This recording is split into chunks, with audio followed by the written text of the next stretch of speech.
We had a very good hearing last week regarding the nominations.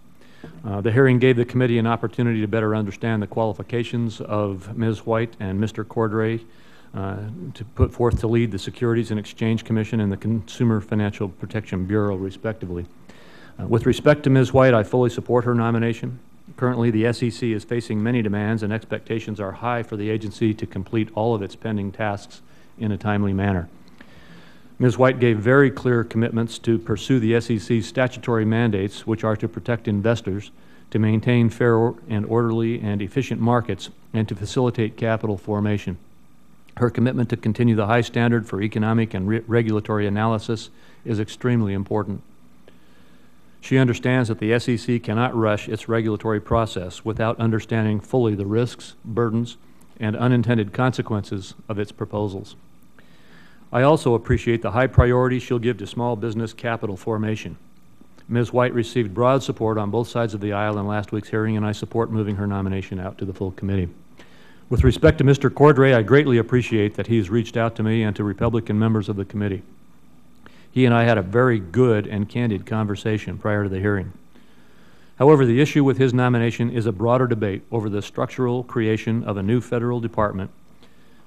Some are calling our need for structural changes as unnecessary. However, this is not the case. As I stated at our hearing last week, the CFPB was established unlike any other federal department or agency. Regardless of the administration in charge, either Republican or Democrat, the CFPB's structure needs to be revised to fit the models of traditional departments and agencies. Otherwise, it will continue to lack the necessary transparency and accountability. For example, at the hearing last week, I raised the issue of the fact that the CFPB had spent more than $150 million on contracts and support services in 2012. When my staff went to usaspending.gov, they found that only $58 million in total contracts were listed. This is far short of the $150 million spent by the CFPB. And many of the listed contracts were considered sole source contracts, so there was no public competitive bidding. This greatly concerns me. Where is the transparency? Where is the accountability? To alleviate these and other concerns, I reiterate my belief that structural changes to the CFPB are necessary and essential.